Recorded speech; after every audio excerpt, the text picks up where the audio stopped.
Didacticiencia.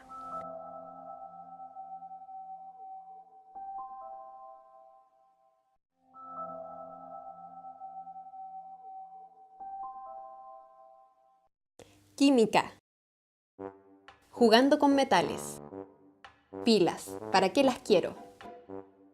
Una forma de aprovechar las reacciones químicas para su uso diario son las pilas. En el siglo XVIII, la electricidad era solo una curiosidad, pero en el siglo XIX se convirtió en una importante herramienta no solo de la ciencia, sino también de la industria. Y el invento que permitió este cambio lo realizó en el año 1800 el físico italiano Alessandro Volta, la pila eléctrica. Pero desde la época de Alessandro a la fecha se han realizado bastantes cambios a la pila original. Ha variado su tamaño y componentes, pero siempre manteniendo un principio básico. Dos piezas de metal diferentes, separados por un conductor húmedo y unidos con un circuito exterior. Tanto las pilas como las baterías tienen una importancia vital en la sociedad moderna. Se estima que la producción anual en las naciones desarrolladas es superior a 10 baterías por persona. Las baterías son dispositivos que almacenan energía química para ser liberada más tarde como electricidad.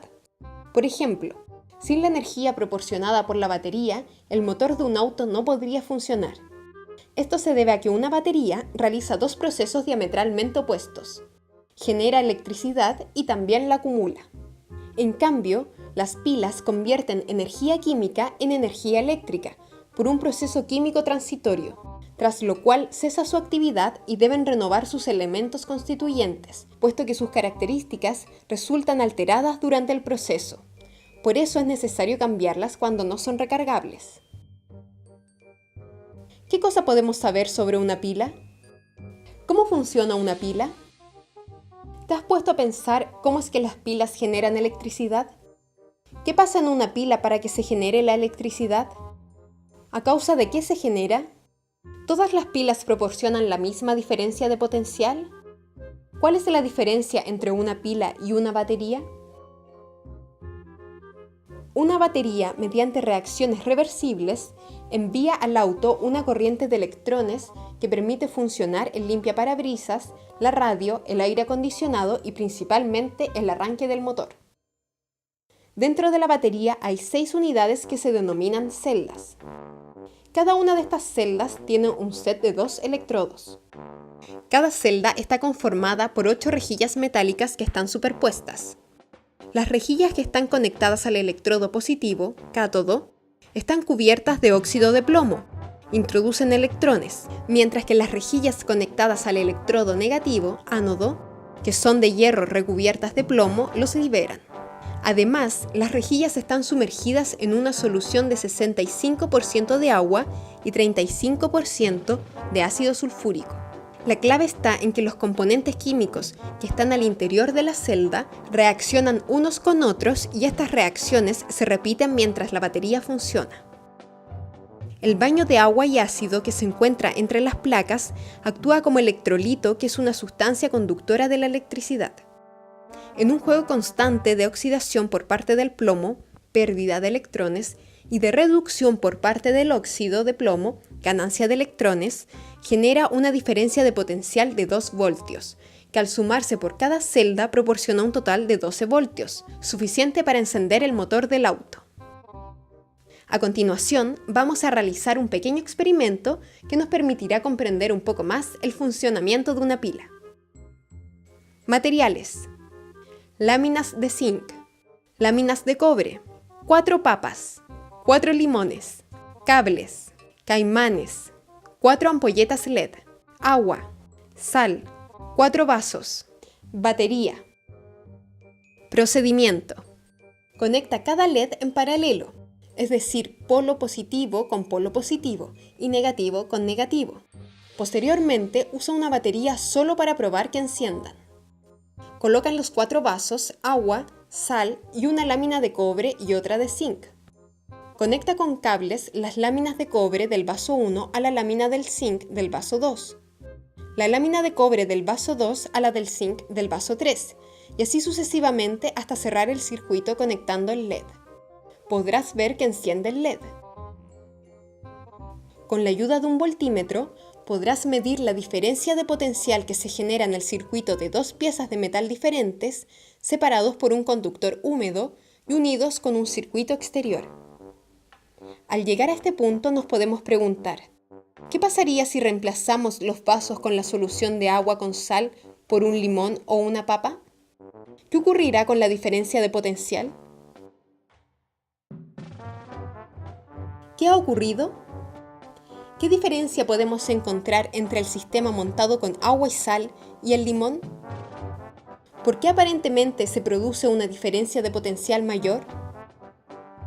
¿Tendrá algo que ver la solución conductora empleada? ¿Será que hay soluciones electrolíticas mejores que otras?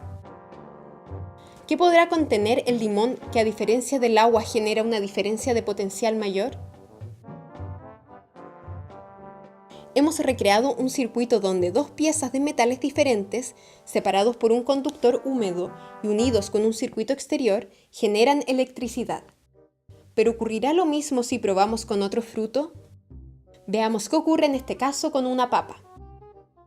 Reemplazamos los limones del sistema anterior, pero ahora utilizamos papas. Conectamos el LED y podemos observar que se produce energía suficiente para encender los LED. Veamos ahora qué ocurre con la diferencia de potencial. El mismo valor que en el caso del limón. ¿Qué podríamos decir al respecto? Ahora sería interesante pensar qué ocurre si retiramos una papa del sistema de 4 papas a 3 papas. ¿Qué ocurriría si por el contrario fueran más papas conectadas? ¿Cuánta electricidad se podría generar? ¿Qué les ocurre a las láminas de metal? ¿Qué ocurre al interior del limón o de la papa? Si tuvieras unos lentes mágicos y pudieras ver al interior del limón, ¿cómo te imaginas que circulan los electrones entre la lámina de zinc y de cobre? Lo que hemos visto aquí es una reacción química conocida como óxido-reducción, donde se produce un intercambio de electrones, es decir, un metal se oxida, pierde electrones y se transforma en un catión, y el otro se reduce, gana electrones y se transforma en un anión. La cantidad de electrones dependerá de la cantidad de electrones que el metal pueda entregar u oxidarse. Sin embargo, con el tiempo se terminarán agotando, al transformarse por completo sus componentes. Podemos encontrar otros tipos de celdas, o más bien células que generan electricidad. Un ejemplo son las celdas fotovoltaicas. Una célula fotoeléctrica, también llamada celda, fotocélula o célula fotovoltaica, es un dispositivo electrónico que permite transformar la energía lumínica, fotones, en energía eléctrica, flujo de electrones libres, al incidir una luz visible o electromagnética, sol, sobre un material, por ejemplo, óxido de cobre, generando energía solar fotovoltaica. Para reflexionar y seguir aprendiendo. Un problema de todas las pilas o baterías es qué hacer con ellas cuando termina su vida útil. Generalmente son arrojadas con el resto de los desechos domiciliarios, siendo vertidas en basurales, ya sean a cielo abierto o a rellenos sanitarios, y en otros casos a terrenos baldíos, acequias, caminos vecinales, cauces de agua, etc. Sus componentes son los causantes del 93% del mercurio presente en la basura doméstica, así como el 47% del zinc, 48% del cadmio y 22% del níquel, entre otros metales pesados. Estas pilas sufren la corrosión de sus carcasas al verse afectadas internamente por sus componentes y externamente por la acción climática y por el proceso de fermentación de la basura, especialmente la materia orgánica, que al elevar su temperatura hasta los 70 grados Celsius actúa como un reactor de contaminación.